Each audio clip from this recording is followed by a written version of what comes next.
ಎಣ್ಣೆಯಲ್ಲಿ deep fry ಮಾಡಿದಂಥ ಪದಾರ್ಥಗಳು ತಿನ್ನೋದಕ್ಕೆ ಬಹಳ ರುಚಿ ಇರುತ್ತೆ. ಅದರಲ್ಲೂ ಬೋಂಡ ಅಂದರೆ ಕೇಳಬೇಕಾ, ಕಾಫಿ ಟೀ ಜೊತೆಗೆ ಒಳ್ಳೆ ಕಾಂಬಿನೇಷನ್ನು. ಬರೀ ಬೋಂಡನೇ ಅಷ್ಟು ರುಚಿ ಇರಬೇಕಂದ್ರೆ ಆ ಬೋಂಡಕ್ಕೆ ಒಳ್ಳೆ ಟ್ವಿಸ್ಟ್ ಕೊಟ್ಟು, ಅಂದರೆ ಇವತ್ತಿನ ವಿಡಿಯೋದಲ್ಲಿ ಪಾಲಕ್ ಸೊಪ್ಪನ್ನು ಉಪಯೋಗಿಸಿ ಯಾವ ರೀತಿ ಬೋಂಡನ ಮಾಡೋದು, ಪಾಲಕ್ ಸೊಪ್ಪಿನ ಬೋಂಡ ಮಾಡೋದಕ್ಕೆ ಏನೆಲ್ಲ ಪದಾರ್ಥಗಳು ಬೇಕು ಅಂತ ತಿಳಿಸ್ಕೊಡ್ತಾ ಇದ್ದೀವಿ. ನೀವು ನೋಡ್ತಾ ಇದ್ದೀರಾ ಭಾಗ್ಯ ಟಿವಿ ರೆಸಿಪಿಗಳನ್ನು. ಹಾಗೆ ಬನ್ನಿ ಪಾಲಕ್ ಸೊಪ್ಪಿನ ಬೋಂಡ ಮಾಡೋದಕ್ಕೆ ಶುರು ಮಾಡೋಣ. ಪಾಲಕ್ ಸೊಪ್ಪಿನ ಬೋಂಡ ಮಾಡೋದಕ್ಕೋಸ್ಕರ ತಾವಿಲ್ಲಿ ನೋಡ್ತಾ ಇರ್ಬೋದು, ಒಂದು ಕಟ್ಟಳತೆಯ ಪಾಲಕ್ ಸೊಪ್ಪನ್ನು ತಗೊಂಡು ನೀಟಾಗಿ ಬಿಡಿಸಿ ಪಾಲಕ್ ಸೊಪ್ಪನ್ನು ತೊಳೆದಿರ್ತಕ್ಕಂಥದ್ದು. ಈಗ ಈ ಪಾಲಕ್ ಸೊಪ್ಪನ್ನು ಈ ರೀತಿಯಾಗಿ ಬಹಳ ಚಿಕ್ಕದಾಗಿ ಕಟ್ ಮಾಡ್ಕೋಬೇಕಾಗತ್ತೆ. ಎಷ್ಟು ಸಾಧ್ಯವಾಗುತ್ತೋ ಅಷ್ಟು ಚಿಕ್ಕ ಚಿಕ್ಕ ಪೀಸಾಗಿ ಕಟ್ ಮಾಡಿಕೊಂಡ್ರೆ ಸಾಕು. ತಾವಿಲ್ಲಿ ನೋಡ್ತಾ ಇರ್ಬೋದು, ಒಂದು ಕಟ್ಟಳತೆಯ ಸೊಪ್ಪನ್ನು ಈ ಒಂದು ಹದದಲ್ಲಿ ಕಟ್ ಮಾಡಿ ಸಿದ್ಧ ಮಾಡಿರ್ತಕ್ಕಂಥದ್ದು. ಪಾಲಕ್ ಸೊಪ್ಪಿನ ಬೋಂಡ ಮಾಡೋದಕ್ಕೋಸ್ಕರ ಮೊದಲಿಗೆ ಸೊಪ್ಪು ಮತ್ತು ಹಿಟ್ಟನ್ನು ಕಲಿಸ್ಬೇಕು. ಕಲಿಸೋದಕ್ಕೂ ಮೊದಲೇ ನಾವಿಲ್ಲಿ ಎಣ್ಣೆನ ಡೀಪ್ ಫ್ರೈ ಮಾಡ್ಕೊಳ್ಳೋದಕ್ಕೆ ಬಿಸಿ ಮಾಡ್ಕೊಳ್ತಾ ಇರ್ತಕ್ಕಂಥದ್ದು. ನಾವಿಲ್ಲಿ ನಮ್ಮ ಅಡುಗೆಗಳಲ್ಲಿ ಸನ್ಪ್ಯೂರ್ ಅವರ ಫಿಸಿಕಲಿ ರಿಫೈನ್ಡ್ ಸನ್ಫ್ಲವರ್ ಆಯಿಲನ್ನು ಬಳಸ್ತಾ ಇರ್ತಕ್ಕಂಥದ್ದು. ಏಕೆಂದರೆ ಈ ಎಣ್ಣೆಯಲ್ಲಿ ರಿಚ್ ಆಗಿರ್ತಕ್ಕಂಥ ವೈಟಮಿನ್ಸ್ ಎ, ಡಿ, ಇ ಹೇರಳವಾಗಿದೆ. ಹಾಗೆ ಈ ಎಣ್ಣೆಯಲ್ಲಿ ಯಾವುದೇ ರೀತಿಯಾದಂಥ ಕೆಮಿಕಲ್ಸ್ ಇಲ್ಲ, ಹೆಚ್ಚು ಕೊಲೆಸ್ಟ್ರಾಲ್ ಅಂಶ ಸಹ ಇರೋದಿಲ್ಲ. 100% ಪ್ಯೂರಿಟಿ ಆದಂಥ ಎಣ್ಣೆ. ಎಲ್ಲದಕ್ಕಿಂತ ಹೆಚ್ಚಾಗಿ ಭಾರತ ದೇಶಕ್ಕೆ ಮಾತ್ರ ಪೇಟೆಂಟೆಡ್ ಟೆಕ್ನಾಲಜಿನ ಹೊಡಗೊಂಡು ತಯಾರು ಮಾಡ್ತಕ್ಕಂಥ ಎಣ್ಣೆ ಆಗಿರೋದ್ರಿಂದ ನಮ್ಮ ಅಡುಗೆಗಳಲ್ಲಿ ಸನ್ಪ್ಯೂರ್ ಅವರ ಫಿಸಿಕಲಿ ರಿಫೈನ್ಡ್ ಸನ್ಫ್ಲವರ್ ಆಯಿಲನ್ನು ಬಳಸ್ತಾ ಇರ್ತಕ್ಕಂಥದ್ದು. ಈಗ ಎಣ್ಣೆನ ಬಿಸಿ ಮಾಡ್ಕೋಬೇಕು. ಎಣ್ಣೆನ ಲೋ ಫ್ಲೇಮ್ನಲ್ಲೇ ಬಿಸಿ ಮಾಡಬೇಕು. ಎಣ್ಣೆ ಬಿಸಿ ಆಗ್ತಕ್ಕಂಥ ಈ ಸಮಯದಲ್ಲಿ ಬೋಂಡಾಗಬೇಕಾದಂಥ ಸೊಪ್ಪು ಮತ್ತು ಹಿಟ್ಟನ್ನು ಕಲಸಿ ಸಿದ್ಧ ಮಾಡ್ಕೊಳ್ಳೋಣ.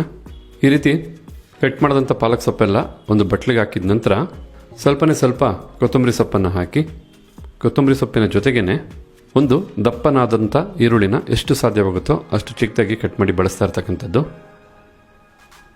ಹಾಗೆ 5ರಿಂದ 6 ಹಸಿಮೆಣಸಿನಕಾಯಿನೂ ಸಹ ಸಾಧ್ಯವಾದಷ್ಟು ಚಿಕ್ಕದಾಗಿ ಕಟ್ ಮಾಡಿ ಬಳಸ್ತಾ ಇರ್ತಕ್ಕಂಥದ್ದು. ಈ ರೀತಿ ಚಿಕ್ಕದಾಗಿ ಕಟ್ ಮಾಡೋದ್ರಿಂದ ಮೆಣಸಿನಕಾಯಿ ಬಹಳ ಚೆನ್ನಾಗಿ ಖಾರ ಬಿಟ್ಕೊಳ್ಳುತ್ತೆ. ಜೊತೆಗೆ ಸ್ವಲ್ಪ ಸೋಂಪು ಕಾಳು, ಚಿಟಿಕೆಯಷ್ಟು ತಿಂಡಿ ಸೋಡನ್ನು ಹಾಕಿ, ಈಗ ರುಚಿಗೆ ತಕ್ಕಷ್ಟು ಉಪ್ಪನ್ನು ಹಾಕಿ, ಈಗ 1 ಟೇಬಲ್ ಸ್ಪೂನಷ್ಟು ಎಣ್ಣೆನೂ ಸಹ ಹಾಕಿ, ನೀರಾಗಿ ಕಲಸೋದಕ್ಕೂ ಮೊದಲೇ ಹಾಗೆ ಡ್ರೈ ಆಗಿ ಇದನ್ನೆಲ್ಲ ಒಮ್ಮೆ ಕಲಿಸ್ಬೇಕಾಗತ್ತೆ. ಯಾಕೆಂದರೆ ಈರುಳ್ಳಿ ಎಲ್ಲ ಚೆನ್ನಾಗಿ ಪದರ ಬಿಟ್ಕೊಳ್ಳುತ್ತೆ. ತದನಂತರ ನೀವು ನೀರಾಗಿ ಕಲಿಸ್ಬೇಕು. ಯಾಕೆಂದರೆ ಈ ರೀತಿ ಈರುಳ್ಳಿನ ನಾವು ಕಲಿಸ್ಬೇಕಾದ್ರೆ ಈರುಳ್ಳಿದು ಸಹ ಇರ್ತಕ್ಕಂಥ ನೀರಿನಂಶ ಹೊರಬರುತ್ತೆ. ಆದ ಕಾರಣ ನೋಡಿಕೊಂಡು ನೀರಾಕಿ ಕಲಿಸ್ಬೇಕು. ನೋಡಿ, ಬಹಳ ಬೇಗ ಮಿಕ್ಸ್ ಆಯಿತು.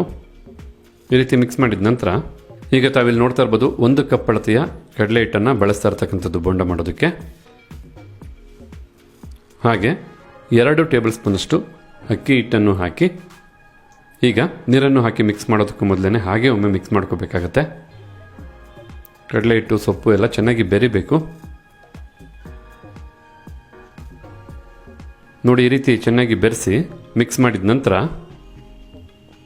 ನಾವಿಲ್ಲಿ 1 ಕಪ್ ಅಳತೆ ನೀರನ್ನು ತಗೊಂಡಿರ್ತಕ್ಕಂಥದ್ದು. ಸ್ವಲ್ಪನೇ ನೀರು ಹಾಕಿ ಕಲಿಸ್ಕೊಳ್ತೀವಿ.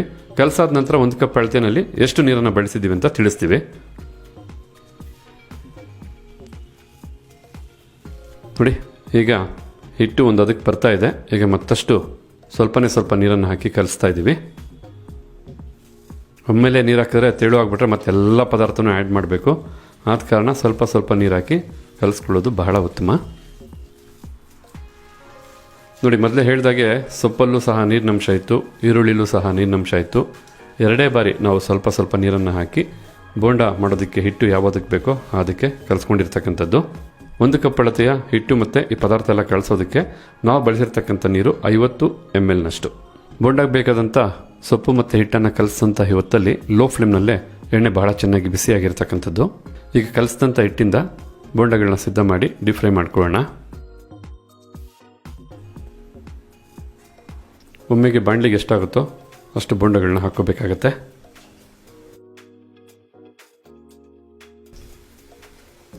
ಸ್ವಲ್ಪ ಆದಷ್ಟು ಬಾಣಲಿ ಡೆಪ್ತ್ ಇರ್ತಕ್ಕಂಥದ್ದು ತಗೊಳ್ಳಿ. ಈ ಥರ ಡೀಪ್ ಫ್ರೈ ಮಾಡಬೇಕಾದ್ರೆ, ಮತ್ತು ಬೋಂಡ ಆಗ್ಬೋದು ಅಥವಾ ಮತ್ತು ಯಾವುದೇ ಪದಾರ್ಥ ಆಗ್ಬೋದು, ನೀವು ತಯಾರು ಮಾಡಬೇಕಾದ್ರೆ ಅದು ಮುಳುಗುವಷ್ಟು ಎಣ್ಣೆ ಇರಬೇಕಾಗತ್ತೆ.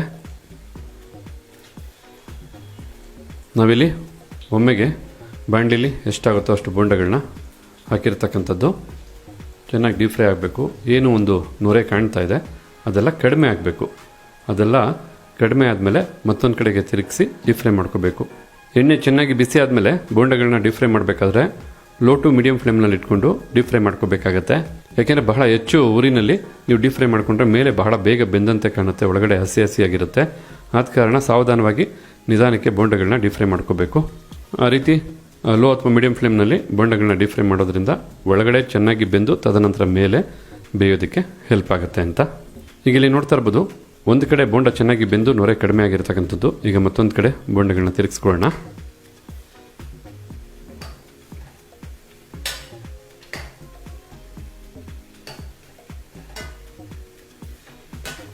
ಈ ರೀತಿ ಡೀಪ್ ಫ್ರೈ ಮಾಡಬೇಕಾದ್ರೆ ಒಂದು ಬಾಣಲಿ ಡೆಪ್ತ್ ಇರ್ತಕ್ಕಂಥದ್ದನ್ನ ಯೂಸ್ ಮಾಡಿ, ಇನ್ನೊಂದು ವೆಯ್ಟ್ ಇರ್ತಕ್ಕಂಥ ಬಾಣಲಿನ ಯೂಸ್ ಮಾಡಿ.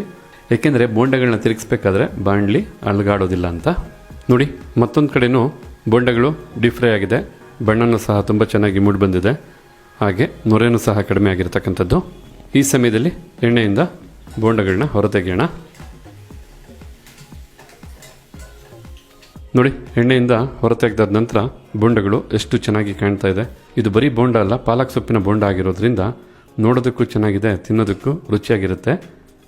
ಎಲ್ಲದಕ್ಕಿಂತ ಹೆಚ್ಚಾಗಿ ಕಲಿಸಿದಂಥ ಹದ ವಿಧ ಸರಿಯಾಗಿರೋದ್ರಿಂದ ಹೆಚ್ಚು ಎಣ್ಣೆನೂ ಸಹ ಕುಡಿದಿಲ್ಲ ಬೋಂಡಗಳು. ಈಗ ಎಣ್ಣೆಯಿಂದ ಬೋಂಡಗಳನ್ನ ಹೊರತೆಗೆದಾದ ನಂತರ ಮತ್ತೊಂದು ತಟ್ಟೆಗೆ ಒಂದು ಟಿಶ್ಯೂ ಪೇಪರ್ನ ಹಾಕಿ ಅದ್ರ ಮೇಲೆ ಬೋಂಡಗಳನ್ನ ಹಾಕ್ತಾ ಇರ್ತಕ್ಕಂಥದ್ದು. ಯಾಕೆಂದರೆ ಹೆಚ್ಚುವರಿ ಎಣ್ಣೆ ಏನಾದ್ರು ಇದ್ದರೆ ಖಂಡಿತ ಟಿಶ್ಯೂ ಪೇಪರು ಅಬ್ಸರ್ವ್ ಮಾಡ್ಕೊಳ್ಳುತ್ತೆ ಅಂತ. ನಂತರ ಈಗ ಇನ್ನುಳಿದಂಥ ಬೋಂಡಗಳನ್ನು ಸಹ ಡೀಪ್ ಫ್ರೈ ಮಾಡ್ಕೊಳ್ತೇವೆ.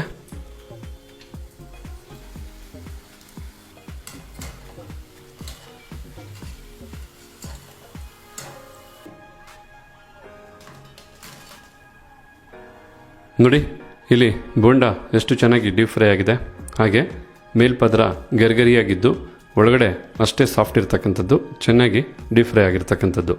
ನೋಡ್ತಾ ಇದ್ರೆ ತಿನ್ನಬೇಕು ಅಂತ ಆಸೆ ಆಗ್ತಕ್ಕಂಥ, ಎಷ್ಟು ತಿಂದರೂ ಸಾಕಾಗಲ್ಲ, ಮತ್ತೆ ಮತ್ತೆ ತಿನ್ನಬೇಕು ಅಂತ ಅನಿಸ್ತಾ ಇರುತ್ತೆ ಈ ಒಂದು ಪಾಲಕ್ ಸೊಪ್ಪಿನ ಬೋಂಡ. ಬಿಸಿನಲ್ಲೇ ತಿನ್ನೋದ್ರಿಂದ ಬಹಳ ರುಚಿ ಹೆಚ್ಚಿರುತ್ತೆ ಅಂತ ಹೇಳ್ತಾ, ಹಾಗಿದ್ರೆ ನೋಡ್ಕೊಂಡ್ರಲ್ಲ ಯಾವ ರೀತಿಯಾಗಿ ಪಾಲಕ್ ಸೊಪ್ಪಿನ ಬೋಂಡ ಬಹಳ ಸುಲಭವಾಗಿ ತಯಾರು ಮಾಡ್ಬೋದು ಅಂತ. ನೀವು ಸಹ ನಿಮ್ಮ ಮನೆಗಳಲ್ಲಿ ಈ ರೀತಿಯಾದಂಥ ಬೋಂಡನ ಒಮ್ಮೆ ಮಾಡಿ ನೋಡಿ, ಎಲ್ಲರಿಗೂ ಇಷ್ಟ ಆಗುತ್ತೆ ಅಂತ ಹೇಳ್ತಾ. ಹಾಗಿದ್ರೆ ಇವತ್ತು ಈ ವಿಡಿಯೋ ಮೂಲಕ ನಾವು ಮಾಡಿ ತಿಳಿಸಿದಂಥ ಪಾಲಕ್ ಸೊಪ್ಪಿನ ಬೋಂಡ ತಮಗೆಲ್ಲರಿಗೂ ಇಷ್ಟ ಆಗಿದೆ ಅಂತ ತಿಳ್ಕೊಂಡಿದ್ದೀನಿ. ಇಷ್ಟ ಆಗಿದ್ರೆ ತಮ್ಮ ಅನಿಸಿಕೆ ಅಭಿಪ್ರಾಯನ ತಿಳಿಸೋದನ್ನು ಮರಿಬೇಡಿ. ಎಲ್ಲದಕ್ಕಿಂತ ಹೆಚ್ಚಾಗಿ ಈ ರೀತಿಯಾದಂಥ ಇನ್ನೂ ಹೆಚ್ಚಿನ ರೆಸಿಪಿ ನೋಡೋದಕ್ಕೋಸ್ಕರ ಭಾಗ್ಯ ಟಿವಿನ ಫಾಲೋ ಮಾಡೋದನ್ನು ಮರಿಬೇಡಿ ಅಂತ ಹೇಳ್ತಾ ತಮಗೆಲ್ಲರಿಗೂ ಧನ್ಯವಾದನ ತಿಳಿಸ್ತಾ ಇದ್ದೀವಿ. ಮತ್ತೊಂದು ಹೊಸ ವಿಡಿಯೋದಲ್ಲಿ ಹೊಸ ರೆಸಿಪಿ ಜೊತೆ ತಮ್ಮನ್ನ ಭೇಟಿ ಮಾಡ್ತೀವಿ. ಅಲ್ಲಿವರೆಗೂ ನಮಸ್ಕಾರ ವೀಕ್ಷಕರೇ.